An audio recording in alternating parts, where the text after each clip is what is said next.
भाई, चीड़ों का वन आपकी कविता में, आपके साहित्य में बहुत आया है, और उस वन में एक चट्टान के ऊपर बैठे हुए एक प्रश्न मन में उभरता है। पूछना चाहता हूं कि आप वन से इतना प्यार करते हैं और इतनी परिस्थिति रुचि के आदमी हैं, कैसे तालमेल बैठता है और आपको मनुष्य की संस्कृति के विकास में वन इतना महत्वपूर्ण लगता है, जबकि सारी मान्यताएं पश्चिम की यही हैं कि वन आदिम अवस्था है, संस्कृति के बीच की अवस्था है, बल्कि एक संस्कृतिहीनता की अवस्था है। जवाब किधर से, उल्टी तरफ से शुरू करूं?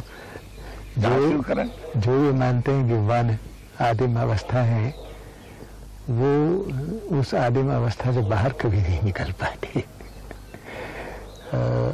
एक वन है जो कि सनातन अवस्था है, ये अगर पहचान बनी रहे तो तब विकास सहज भाव से होता है, और हम ये मान सकते हैं कि भले ही विकास कृमि कीट से पशु और फिर पशु से मनुष्य तक हुआ हो, लेकिन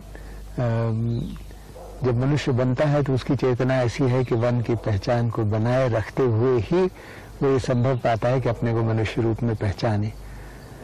अगर ऐसा वो नहीं करता तो फिर वास्तव में वन से मुक्त भी नहीं होता, लेकिन वन्यता से मुक्त नहीं होता। हाँ, लेकिन ये तो एक तरफ की बात ही। बाकी मेरी रचनाओं में वनों का, चीड़ वनों का काफी उल्लेख आता रहा है।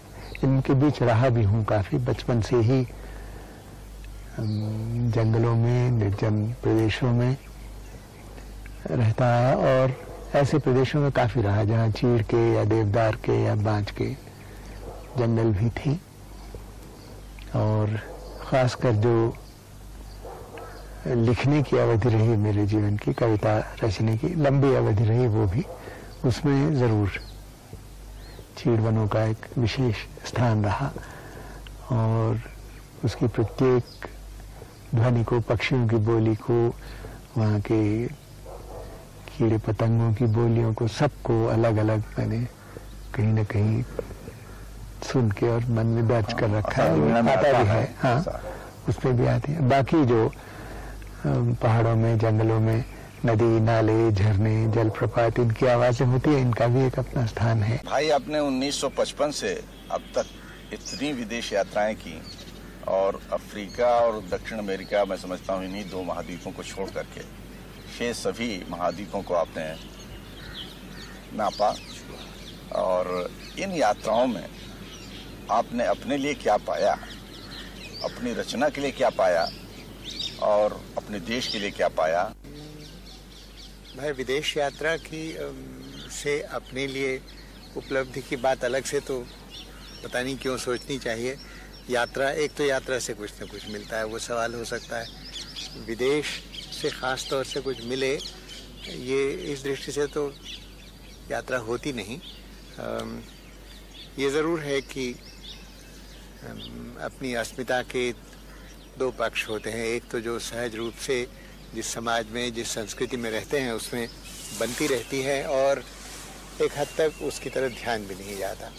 और दूसरा पक्ष ये है कि उससे भिन्न या कि इतर कुछ हो, या कि उसके विरुद्ध भी कुछ हो, तो उसके समक्ष एक अपनी अस्मिता की दूसरी पहचान बनती है।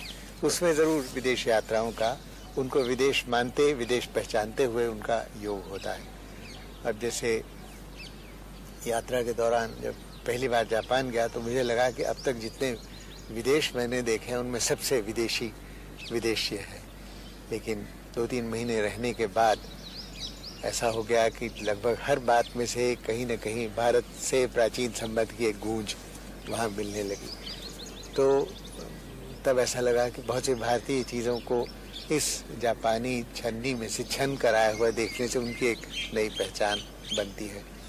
उससे फिर सीधे भी जुड़ा जा सकता है और इस दूसरों के माध्यम से भी जुड़ा जा सकता है।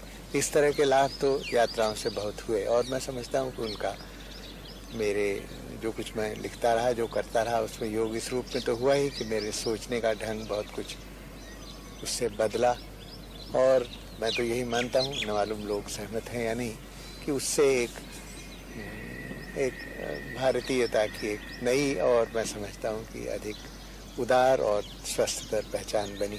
आज की कविता की सबसे प्रमुख चिंता क्या है?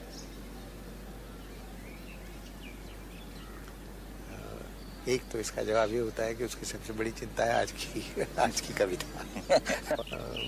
एक यथार्थ का एक और स्तर या कि उसकी एक और कोटि है जिससे नाता टूट जाना मनुष्य का पंगु हो जाना है, एक तरह से मर जाना है, पशु से भी बदतर स्थिति में चला जाना है। उस यथार्थ के या कि सत्ता के उस स्तर से संबंध जुड़े और कैसे जुड़े, ये मैं समझता हूँ कि आज की कविता की मुख्य चिंता है। हाँ दोस्त, तुमने पहाड़ की पगडंडी चुनी और मैंने सागर की लहर। पहाड़ की पगडंडी संकरी, पथरीली, ढांटी पर स्पष्ट लक्ष्य की ओर जाती हुई, मातबर और भरोसेदार पगडंडी जो एक दिन निश्चय ही तुम्हें पहाड़ पर पहुंचा देगी। सागर की लहर विशाल, चिकनी, सपाट पर बिछलती फिसलती हमेशा अज्ञात अदृश्य को टेरती हुई, बेभरोस और आवारा लहर जो न कभी कहीं पहुंचेगी न पहुंचाएगी, न पहुंचने देगी, जो डुबाएगी नहीं तो वहीं लौटा लाएगी जहां से चले थे, सिवाय इसके कि वह वही तब वह वही नहीं होगा।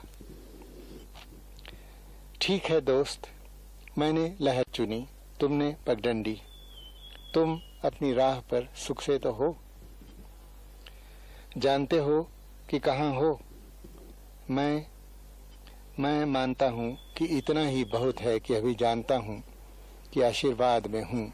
जियो मेरे दोस्त, जियो जियो जियो।